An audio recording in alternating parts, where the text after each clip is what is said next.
Selamat datang di channel saya Serangga Gatal. Jangan lupa di like dan subscribe-nya. Oke, kita mulai. Wanita berbaju hitam itu sangat kuat. Memotong secara paksa jalan keluar dari turbulensi ruang dan waktu yang kejam serta tatanan surga. Namun, dia membayar mahal.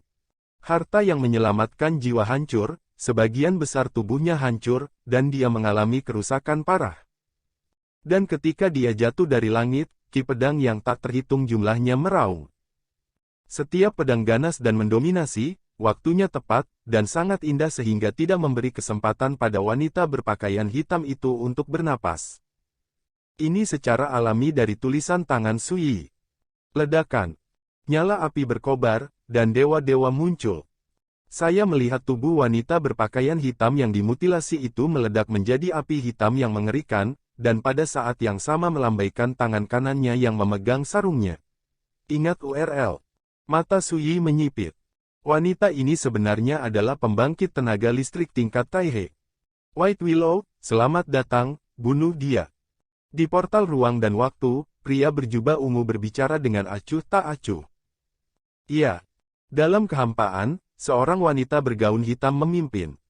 Tubuhnya yang patah pulih dengan tenang, tetapi wajahnya yang cantik pucat dan transparan.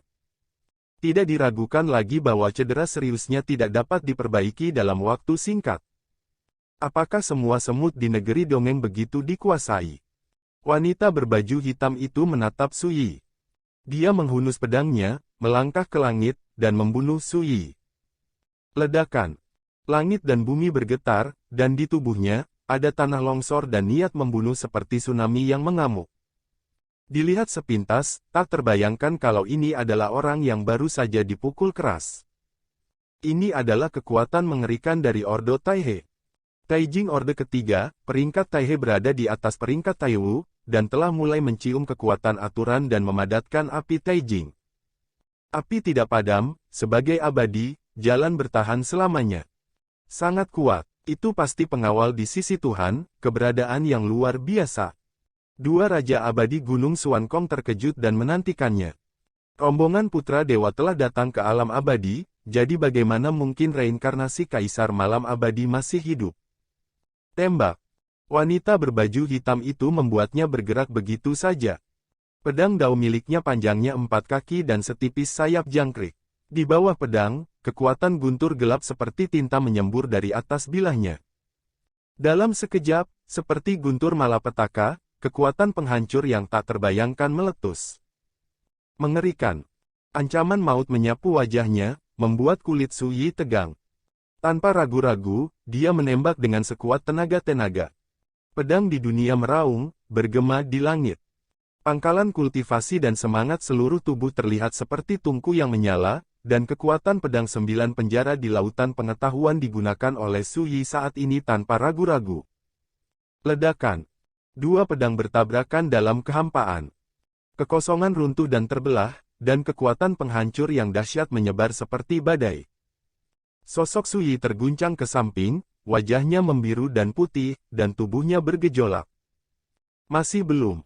Bahkan jika nafas pedang 9 penjara digunakan, sulit untuk mengguncang kekuatan Ordo Taihe. Dalam analisis terakhir, perbedaan dalam kultivasi terlalu besar.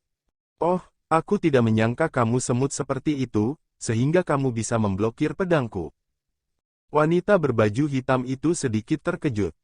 Dia terluka parah, tetapi kultivasi tingkat Taihe-nya juga merupakan yang teratas di antara rekan-rekannya. Jika tidak, dia tidak akan pernah dipilih oleh Yang Mulia Dewa Kingdi, biarkan dia menemani putra dewa ke negeri dongeng.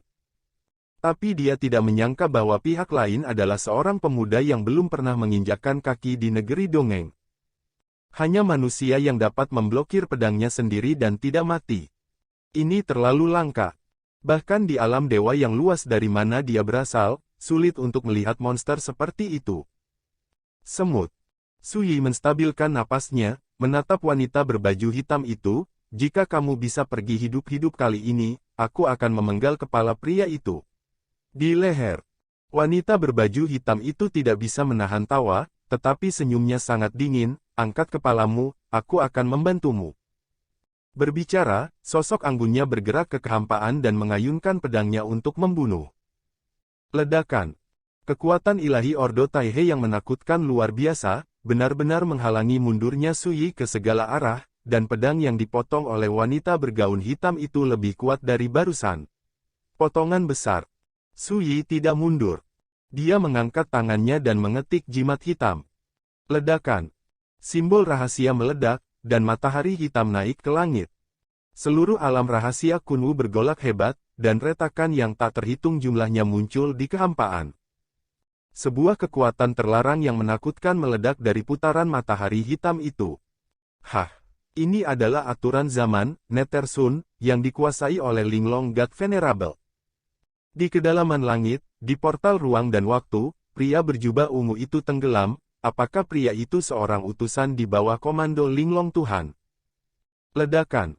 Matahari hitam melintasi langit, langsung meremukkan pedang dari wanita berbaju hitam itu. Kekuatan terlarang yang menakutkan langsung menghantam wanita berpakaian hitam itu, disertai dengan teriakan nyaring. Tubuh wanita berpakaian hitam itu runtuh dan hancur, dan jiwanya menderita pukulan keras. Pada akhirnya, meskipun dia selamat, hanya ada jiwa yang hancur dan sekarat yang tersisa. Ini mengejutkan Suyi. Jimat rahasia hitam diambil dari lelaki tua berjubah abu-abu ketika dia membunuh Linglong God Chult, dan itu berisi kekuatan Linglong God Venerable. Suyi tidak pernah membayangkan bahwa kekuatan yang dilepaskan oleh harta ini akan begitu menakutkan. Segera, dia mengerti. Dia memiliki kekuatan reinkarnasi, yang cukup untuk menahan dan membubarkan hukum zaman yang dikuasai oleh para dewa, tetapi tidak untuk yang lain. Seperti wanita berbaju hitam berpangkat Taihe ini, menghadapi bombardir putaran matahari hitam itu, dia hampir mati. Sambil memikirkannya, Suyi tidak lambat, dan dengan jentikan sosoknya, dia datang ke hadapan jiwa wanita berbaju hitam yang hancur, dan meraihnya di tangannya. Berhenti. Di portal ruang dan waktu, pria berjubah ungu berteriak, lepaskan nyawanya, kursi ini akan memberimu cara untuk hidup. Ledakan. Suyi, tanpa ragu, langsung menangkap jiwa wanita berbaju hitam itu, benar-benar menghancurkan para penggemarnya. Kamu. Di portal ruang dan waktu, pria berjubah ungu itu sangat marah, matanya dipenuhi dengan niat membunuh yang mengerikan. Belum datang ke alam abadi, kali ini Squire Sakti yang menemaninya meninggal, bagaimana bisa dia menerima ini? Di kejauhan, dua raja abadi Gunung Suankong tercengang. Tanpa diduga, Taihe Order ada, dan menghilang dalam sekejap mata. Dan Suyi tidak ragu sama sekali, menebas portal ruang dan waktu lagi. Alasan mengapa dia menggunakan simbol rahasia hitam adalah untuk menghemat waktu, menghancurkan portal ruang dan waktu, dan sepenuhnya mengganggu rencana Gunung Gantung. Ledakan. Pedangnya cepat dan gesit, dan pedang Qi menyapu seperti air pasang, seperti badai menghantam pantai. Portal tiba-tiba bergejolak lagi. Kemarahan ini membuat wajah pria berjubah ungu menjadi gelap, dan dia sangat bingung mengapa utusan Linglong ingin mencegah dirinya datang ke alam abadi. Hal kecil, benarkah kursi ini tidak bisa dipaksakan? Pria berjubah ungu mendengus dingin, mendesak pria di depannya. Kuali giok emas bergegas menuju portal ruang dan waktu. Ledakan. Penguatan hukum emas, portal ruang dan waktu dilempar dengan keras. Pria berjubah ungu itu melangkah satu langkah menuju portal ruang dan waktu. Segera, turbulensi ruang dan waktu yang hebat melonjak, menyebabkan tripod giok emas bergoyang, dan pria berjubah ungu itu menderita serangan balasan. Batuk darah di bibir. Sebelum dia bisa berdiri teguh, hukum abadi Zhou Su jatuh dan bergegas ke arahnya dengan panik. Suyi sekilas melihat bahwa pria berjubah ungu telah menderita reaksi yang jauh lebih serius dan menakutkan daripada wanita berbaju hitam.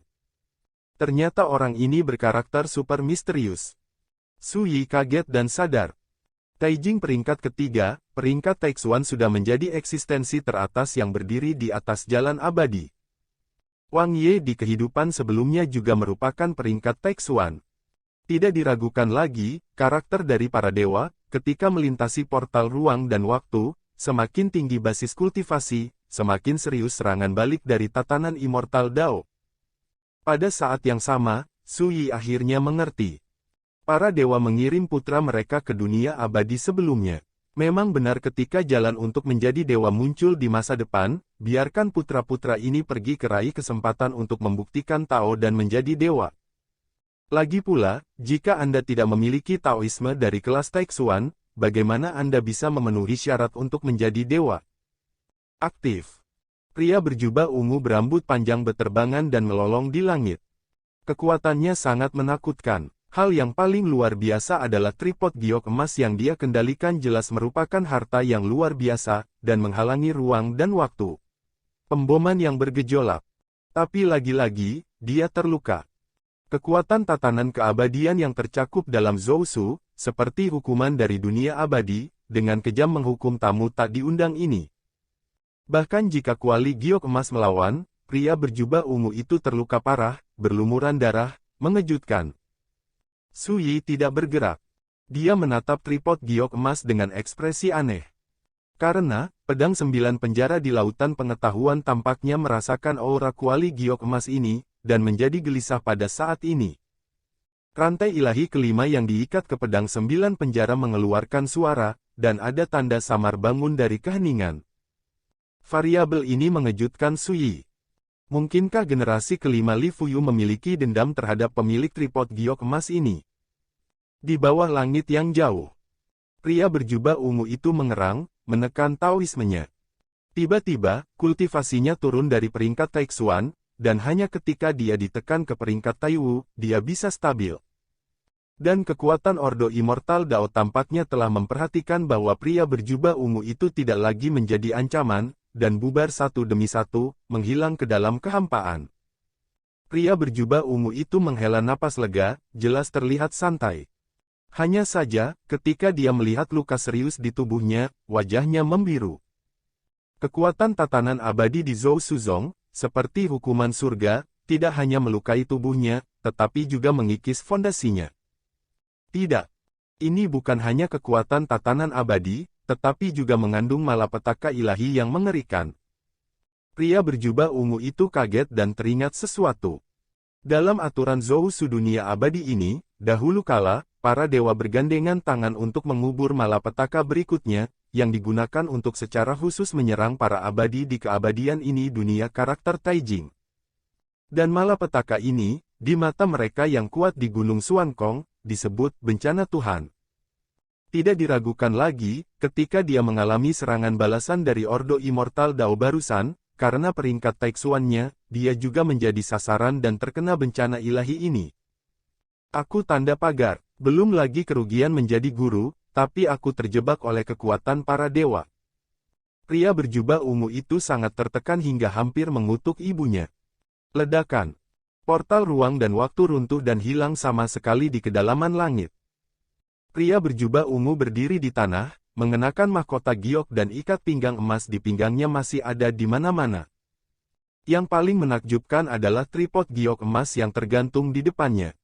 Harta ini sebelumnya telah berjuang melawan arus ruang dan waktu yang bergejolak, dan membantu pria berjubah ungu untuk mengimbangi sebagian besar kekuatan kekuasaan Zousu, yang itu sangat indah.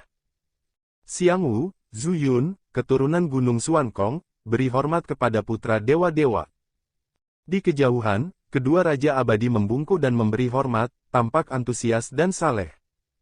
Sebelumnya, mereka disuguhi pemandangan panorama prestasi pria berjubah ungu yang secara paksa turun ke negeri dongeng, dan hati mereka sudah terguncang sampai tak tertandingi. Di bawah langit, pria berjubah ungu itu mengabaikan kedua raja abadi. Dia tampak seperti obor, memandang Su Yi di kejauhan, dan berkata dengan dingin, kamu tidak melarikan diri, itu di luar dugaanku. Dia menakutkan, seperti penguasa dunia. Su Yi memegang pedang manusia di satu tangan dan berkata dengan santai, mengapa kamu ingin melarikan diri? Pria berjubah ungu berkata, apakah kamu tidak takut mati? Su Yi berkata ringan, coba. Kedua retorika itu saling berhadapan, dan suasana yang mencekam memenuhi dunia. Tidak juga ringan. Semua orang sepertinya takut akan sesuatu. Tapi dengan cara yang sama, keduanya tidak menyerah sama sekali, dan saling berhadapan dengan kuat. Mata pria berjubah ungu itu berkedip, dia menatap Su Yi sejenak, dan berkata, meskipun bencana ilahi di mata dunia abadimu dapat melukaimu. Kursi ini, hanya itu. Su Yi mengulangi apa yang baru saja dia katakan, cobalah. Pria berjubah ungu itu mengerutkan kening. Dia tidak bisa mengenali orang ini yang kultivasinya sangat lemah sehingga dia hanya pada tingkat keabadian, jadi dia hanya bisa menekan niat membunuhnya terlebih dahulu. Dia berkata dengan datar, jika kamu melakukannya, kamu tidak dapat berbicara dengan kursi ini hidup-hidup sekarang. Su Yi berkata lagi, kalau begitu coba. Tampaknya biasa saja, namun nyatanya kuat hingga ekstrim. Hal itu juga membuat pria berjubah ungu merasakan tantangan yang belum pernah terjadi sebelumnya. Napasnya melonjak seperti gelombang pasang, kekuatan ilahinya melonjak ke langit, dan dia jelas siap untuk bergerak. Mungkin berakhir. Dia tetap tidak menembak. Melihat ini, Su Yi tidak bisa menahan tawa dan berkata, kamu tidak berani, kan? Tanpa menunggu pria berjubah ungu menjawab, dia berkata dengan tenang, jika kamu memaksakan tembakan, dengan kultivasimu, kamu akan terkena bencana ilahi. Mungkin Anda tidak takut, tetapi Anda harus khawatir merusak fondasi Anda sendiri.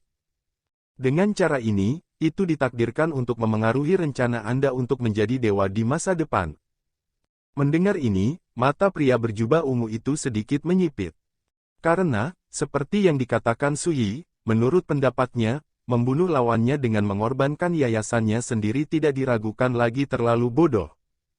Tidak layak sama sekali.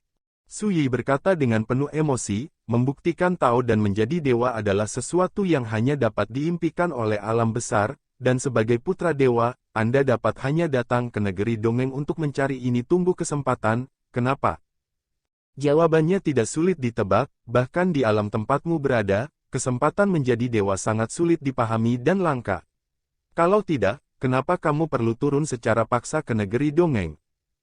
Karena kesempatan ini sekali seumur hidup, entah itu Dewa Kingdi di belakangmu, atau dewa lain, sudah mulai terbuka sejak lama.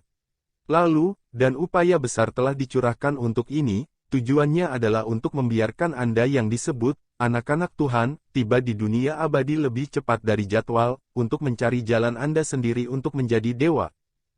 Jadi, kamu tidak berani melakukan kesalahan, dan kamu tidak bisa mentolerir kecelakaan yang memengaruhi rencanamu untuk menjadi dewa di masa depan. Pria berjubah ungu itu berkata dengan acuh tak acuh, siapapun yang memiliki otak kecil mungkin dapat melihat ini. Su Yi tersenyum acuh tak acuh dan berkata, melihat ini saja sudah cukup. Sosoknya tiba-tiba menghilang begitu saja. Tiba-tiba, cepat, sombong. Niat membunuh yang tak terbendung muncul di alis pria berjubah ungu, mendesak tripod giok emas untuk mengguncangnya. Pada akhirnya, meskipun dia memblokir pedang Su Yi, sosoknya terguncang untuk sementara waktu. Dengar, kamu tidak berani menggunakan semua kekuatanmu. Su Yi tertawa. Cici. Dia menggunakan pedangnya untuk membunuh, ki pedangnya vertikal dan horizontal, melancarkan serangan badai, setiap pedang mendominasi hingga berdebar-debar. Alih-alih menjadi karakter seperti peserta Sudo Taijing dan leluhur Sang, saya tidak tahu berapa kali saya terbunuh. Pria berjubah ungu sedang tidak enak badan. Dia memiliki Taoisme peringkat Taixuan, dan dia sudah menjadi eksistensi yang menakutkan di puncak Taijing. Jangan menekan basis kultivasi ke tingkat Taiwu. Kalau begitu, seperti menari di ujung pedang, bahkan kekuatan peringkat Taiwu, setelah digunakan sepenuhnya, akan terancam oleh bencana. Karena itu, saat bertarung dengan Su Yi, dia terlihat sangat pasif. Bahkan, dia harus menghindar lagi dan lagi untuk meredakan ilmu pedang arogan Su Yi. Cukup. Pria berjubah ungu itu sangat marah sehingga dia tidak bisa menahan diri. Jika dia habis-habisan dan memikirkan kekuatannya sendiri, dia bisa menghancurkan lawan seperti semut. Tapi dia tidak berani melakukannya. Ketika dia secara paksa turun ke alam abadi sebelumnya, dia telah menderita erosi fondasi jalannya, dan tentu saja dia tahu bahwa suatu saat dia bahagia untuk waktu yang lama. Sementara, dia akan melakukan yang terbaik untuk membunuhnya, saling membunuh. Tapi dia akan dimangsa oleh bencana. Jika hal seperti itu terjadi, takdirnya akan mempengaruhi jalannya untuk menjadi dewa. Perlu dicatat bahwa dalam beberapa tahun terakhir, para dewa dan dewi yang berencana untuk turun ke dunia peri jauh lebih banyak daripada dia, yang berarti mereka mencoba menjadi dewa ketika kesempatan muncul, itu pasti akan menghadapi persaingan yang paling brutal. Sekali terjadi kesalahan, itu akan menjadi kesalahan besar. Ledakan. Tembakan Sui menjadi semakin sengit, dia tidak memperhatikan keributan pria berjubah ungu, dan dia tidak takut membuat marah yang lain. Berpesta sepenuhnya, airnya terus-menerus membunuh. Hanya dalam beberapa tarikan napas, pria berjubah ungu itu terluka. Meski hanya luka fisik, namun cukup membuatnya malu. Ini. Di kejauhan, dua raja abadi yang mengaku sebagai Xiang Wu dan Zhu Yun hampir tercengang. Mematahkan kepalanya, dia tidak pernah membayangkan bahwa Tuhan yang seperti tuannya akan menjadi begitu pasif dan tak tertahankan. Dasar bajingan, itu membuatku marah, aku akan membantai seluruh klanmu. Pria berjubah ungu itu berteriak marah. Dia sangat marah sampai paru-parunya mau meledak, merasa dirinya benar-benar tidak beruntung. Baru saja tiba di alam abadi, tidak hanya pengawal Bai Liu yang meninggal secara tragis, tetapi dia juga terkena bencana ilahi dan harus menekan kultivasinya. Mungkin berakhir. Dia masih bertahan. Intoleransi kecil menyebabkan kekacauan, ia tidak rela membiarkan jalannya menjadi dewa, dan lika-liku yang tidak terduga terjadi saat ini. Benar. Tiba-tiba, Su Yi menyerang dengan keras, dan menggunakan kekuatan pedang 9 neraka lagi. Dengan rotasi pergelangan tangannya, pedang kemanusiaan tiba-tiba menebas. Langit dan bumi tiba-tiba jatuh ke dalam kegelapan, 6 pasang surut muncul, dan semuanya seolah didorong ke dalam siklus gelap reinkarnasi. Hening sejenak. Dibandingkan dengan sebelumnya, kekuatan pedang ini lebih dari 2 kali lipat. Pupil pria berjubah ungu itu berkontraksi. Reinkarnasi. Tidak berani ragu sama sekali, dia mendesak tripod giok emas untuk bergoyang. Dentang. Cahaya dan hujan memercik, energi pedang menyapu. Robek terbuka, darah memercik. Tripod giok emas bersenandung dan bergetar, dan hampir terbang tak terkendali. Tapi Su Yi mengerutkan kening. Pedang ini masih gagal menekan lawan sepenuhnya, bahkan lukanya tidak parah. Dalam analisis terakhir, orang ini bukan peringkat Taiwu, tetapi peringkat Taixuan yang menekan kultivasinya ke peringkat Taiwu. Tidak heran kamu begitu berani, ternyata kamulah yang ingin diburu para dewa. Pria berjubah ungu itu tampak menakutkan. Dia mengerti. Pihak lain sama sekali bukan utusan Dewa Linglong, tetapi bidat yang mengendalikan kekuatan reinkarnasi. Mengerti sekarang, sudah terlambat. Su Yi tidak berhenti. Bila pedang yang seperti pedang di dunia bersinar dengan kilau seperti kegelapan dan keabadian malam, dan deru ombak terdengar dari kerasnya pedang gemetar. Tiba-tiba, lautan kepahitan yang keruh muncul di langit dan bumi, perkasa dan tak terbatas. Ada banyak makhluk yang berjuang di lautan kesengsaraan dan kemudian menghilang. Lautan kepahitan tak terbatas, dan ada pantai. Tapi sisi laut yang pahit ini tidak memiliki batas, bagaimana bisa ada pantai? Di lautan kepahitan, tenggelam abadi. Pedang ini lebih menakutkan daripada keheningan sesaat. Kabur, tak terhindarkan. Pedang ini disebut Laut Pahit Liu Sang. Ini adalah retret 30 tahun Su Yi di ruang musim semi dan musim gugur, menyisir warisan Kendo seumur hidupnya, mengintegrasikan makna mendalam reinkarnasi, dan menyimpulkan pedang terkuat. Jika Anda mengatakan, keheningan sesaat kecepatan menang. Lalu, lautan kepahitan, adalah kekuatan penjara dan penindasan. Dan ketika pedang ini bergabung dengan nafas pedang 9 penjara, tiba-tiba pedang itu menunjukkan kekuatan terlarang dan misterius, menyebabkan retakan yang tak terhitung jumlahnya di alam rahasia kuno ini, seperti retakan ditutupi dengan porselen, hampir pecah. Dan pria berjubah ungu tidak tahan lagi. Dia memiliki intuisi yang kuat. Jika kekuatan peringkat Taiwu adalah untuk bertarung, dia akan hancur. Menjadi lebih beruntung dan kurang beruntung. Naik. Dengan teriakan keras, pria berjubah ungu mendesak tripod giok emas, meledakkan kekuatan miliaran aturan emas, seperti matahari keemasan di atas lautan kepahitan meningkat. Ledakan. Langit bergetar. Seluruh alam rahasia kuno terkoyak dan runtuh. Di lautan penderitaan yang tak terbatas, Pria berjubah ungu itu mengerang, dan kulit di sekujur tubuhnya terbelah. Tetapi pada saat ini, di bawah perlindungan kuali giok emas, sosoknya membelah langit, menghancurkan sudut lautan penderitaan dalam satu kali jatuh menukik, dan keluar dari pengepungan. Sekian dulu dari Mimin. Terima kasih.